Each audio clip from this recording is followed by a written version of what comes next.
வணக்கம். மண்டே இன்னைக்கு மார்க்கெட் எப்படி இருக்கும்? நிறைய பேருக்கு இந்த கேள்வி உண்டு. நேற்று வெள்ளிக்கிழமை நம்ம மார்க்கெட் க்ளோஸாக இருந்துச்சு, பட் வேர்ல்டு மார்க்கெட் ஓப்பனில் இருந்துச்சு. நிறைய விஷயங்கள் நடந்திருக்கு, நிறைய ரத்தம் வளைஞ்சிருக்கு. Japanese market was down big. அடுத்தது கொரியன் மார்க்கெட்டும் டவுனாக இருந்துச்சு, mainly because of AI chip based. US மார்க்கெட்லேயும் நீங்கள் எடுத்து பார்த்தீங்கன்னா அந்த சிப் பேஸ்ட் கம்பெனிஸ் எல்லாமே அடி வாங்கியிருக்கு. லெட் இட் பி ஏஎம்டி ஆகட்டும், இல்லை மைக்ரான் ஆகட்டும், நிறைய சிப் பேஸ்ட் ஸ்டாக்ஸ் அடி வாங்கி இருந்துச்சு. என்விடியா ஆகட்டும், சாண்டிக்ஸ் ஆகட்டும் 10% கீழே விழுந்திருக்கு. நிறைய இது மாதிரி சிப் பேஸ்ட் ஹார்ட்வேர் ஸ்டாக்ஸ் எல்லாமே விழுந்துச்சு. யூஎஸ் மார்க்கெட்டை பொறுத்த வரைக்கும் நான் ஹார்ட்வேர் பேஸ்டு, அதாவது ஐடி ஹார்ட்வேர் பேஸ்டு ஸ்டாக்ஸ் ஓரளவு காப்பாற்றி விட்டுச்சு. ஸோ அதனால மார்க்கெட் ஃப்ளாட்டிஷாக இருந்துச்சு. நேற்று டில் 5:36 நம்ம ஊர் டைமுக்கு நீங்கள் யூஎஸ் மார்க்கெட் ஓப்பன் ஆகிறதுக்கு முன்னாடி வரைக்கும் கோல்டு அண்ட் சில்வர் ரெண்டுமே கீழே பெருசாக விழுந்து இருந்துச்சு. Somewhere after US market open ஆனதுக்கு அப்புறமா summer rally. So bottom out ஆகிடுச்சான்னு கேட்டால் ப்ராபப்ளி கோல்டை பொறுத்த வரைக்கும் பாட்டம் அவுட் ஆகிடுச்சுன்ற மாதிரி தான் காட்டுது. அது அந்த $4,000 உடைக்க மாட்டேங்குது. அண்ட் மூமெண்ட் அந்த ஜோன் வரும்போது மேலே தூக்கிட்டு இருக்கு. நேற்று 1.5% மேலே தூக்கியிருக்கு.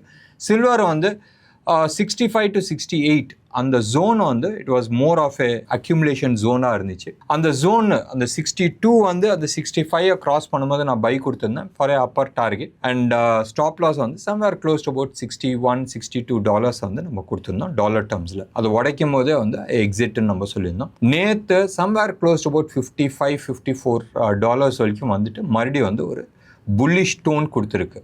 இந்த லெவலில் வாங்கலாமா? I'll be comfortable more above $65. So current லெவலில் நீங்கள் வாங்கணும்னு நினச்சா நீங்கள் வாங்கிக்கலாம். பட் பர்சனலி $65 மேலே I'll be more comfortable. அது வரைக்கும் அவாய்ட் பண்ணிக்கலாம். 65 could be a resistance for the fall. இப்போ மண்டே நம்ம மார்க்கெட் எப்படி ஓப்பன் ஆகும்?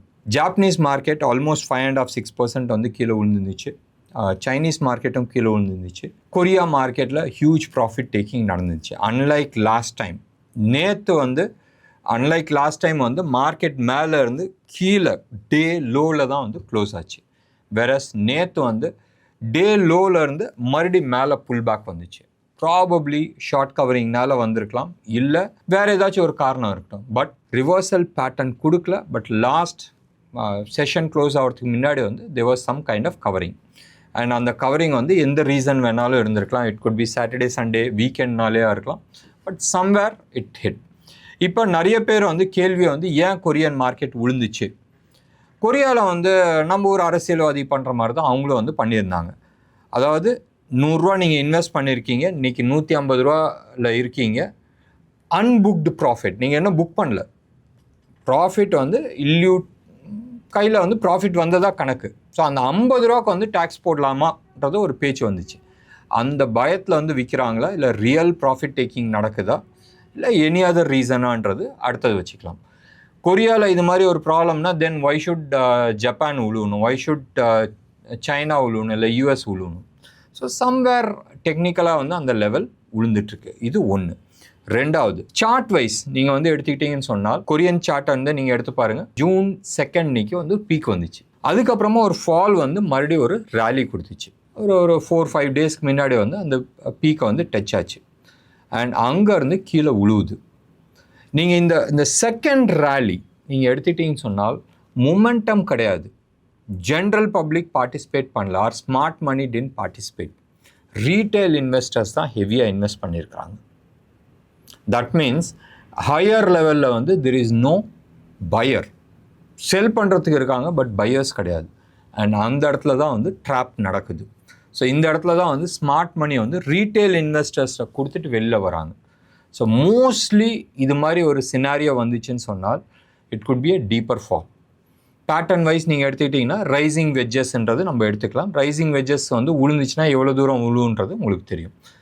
கரண்ட் லெவலில் if you look at the Korean chart, நான் காட்டல, நீங்களே பார்த்துங்க. அண்ட் 8,411 இருக்குது இன்றைக்கி க்ளோஸ் ஆன லெவல். அதாவது நேற்று க்ளோஸ் ஆன 8,411. சப்போஸ் அது 8,200 உடைக்குது, ப்ராபப்ளி நாளைக்கோ நாளான்னைக்கோ அந்த லெவலில் உடைக்குது. 8,200 லெவலில் உடைச்சிச்சின்னு சொன்னால் 6,300 is target. So close to about 25-30% வந்து ஃபால். ஸோ அதை வந்து மனசில் ஞாபகம் வச்சுங்க.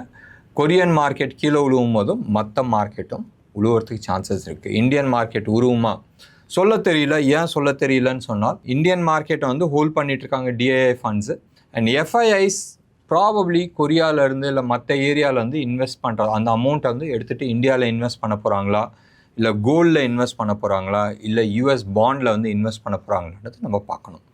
ஸோ இந்தியன் மார்க்கெட்டை பொறுத்த வரைக்கும் 23,800 ஒரு முக்கியமான சப்போர்ட்டாக இருக்கிறதுக்கான சான்சஸ் இருக்குது. 23,800 உடச்சிச்சின்னு சொன்னால் ப்ராபப்ளி ஒரு செல்லிங் ப்ரெஷர்ஸ் நம்ம பார்க்கலாம். 23,800 வந்து முக்கியமான சப்போர்ட் ஜோனாக எடுத்துகிட்டு நீங்கள் ஹோல்ட் பண்ணுறது புத்திசாலித்தனமாக இருக்கும். கோல்டு அண்ட் சில்வரை பொறுத்த வரைக்கும் இந்தியன் மார்க்கெட்டில் பெரிய மாற்றங்கள் இல்லாது அண்ட் மார்க்கெட் நேற்று வந்து லீவில் இருந்துச்சு. பட் இன்டர்நேஷ்னல் மார்க்கெட் ஏறி இருக்குது. அதுக்கான ரிஃப்ளெக்ஷன்ஸ் டெஃபினட்டாக மண்டே இன்னைக்கு தெரியும். ஆஸ் ஆன் டுடே நீங்கள் வந்து எடுத்து பார்த்தீங்கன்னா இன்றைக்கி நாளைக்கு அதே ரேட்டாக தான் இருக்கும். சம்வேர் க்ளோஸ் டு அபவுட் 14,600 அந்த ரேஞ்சில் தான் வந்து ட்ரேட் ஆகிட்டுருக்கு. இது 24 கேரட் ஜிஎஸ்டியோட சென்னையில் விற்கிற ஹோல்சேல் கோல்டு ரேட். சில்வரை பொறுத்த வரைக்கும் 2,39,000 to 40,000 அந்த ஜோனில் வந்து ட்ரேட் ஆகிட்டுருக்கு. அண்ட் நேற்றுலாம் வந்து நீங்கள் எடுத்து பார்த்தீங்கன்னா கேஷ் ப்ரைஸ்க்கும் ஆர்டிஜிஎஸ் ஃபண்ட் ட்ரான்ஸ்ஃபர் பண்ணுற ரேட்டுக்கும் வந்து பெரிய வித்தியாசங்கள் கிடையாது. ஸோ மார்க்கெட்டில் வந்து 2-3 ப்ரைஸ் இருக்குது. கேஷ் கொடுத்து வாங்குகிற ப்ரைஸ் ஒன்று இருக்குது, ஆர்டிஜிஎஸ் ரேட்டுன்றதும் இருக்குது. இது அன்அஃபிஷியல் அண்ட் டைரெக்டாக நீங்கள் போய் வாங்க முடிஞ்சிச்சுன்னா வாங்கிக்கலாம். ஸோ ஞாபகம் வச்சுங்க, மார்க்கெட்டை பொறுத்த வரைக்கும் நாளைக்கு மோர் ஃப்ளாட்டிஷாக ஓப்பன் ஆகிறதுக்கு தான் சான்சஸ் இருக்குது.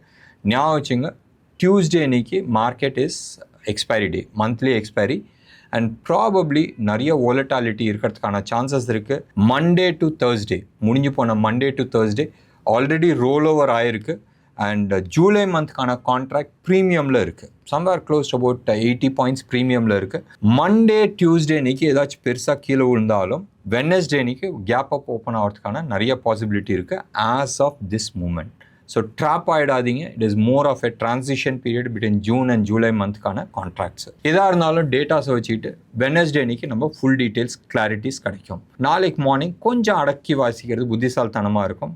ப்ராபப்ளி 9:15 9:30 வரைக்கும் வெயிட் பண்ணிவிட்டு 9:30க்கு அப்புறமா நீங்கள் வந்து ட்ரேட் பண்ணுறது புத்திசாலித்தனமாக இருக்கும். என்ன நேர்களே, இன்னைக்கு ப்ரோக்ராம் உங்களுக்கு பிடிச்சிருந்துச்சுன்னா லைக் பண்ணுங்கள், ஷேர் பண்ணுங்கள். டெஃபினட்டாக உங்களோட கமெண்ட்ஸை நான் எதிர்பார்க்குறேன். நன்றி, வணக்கம்.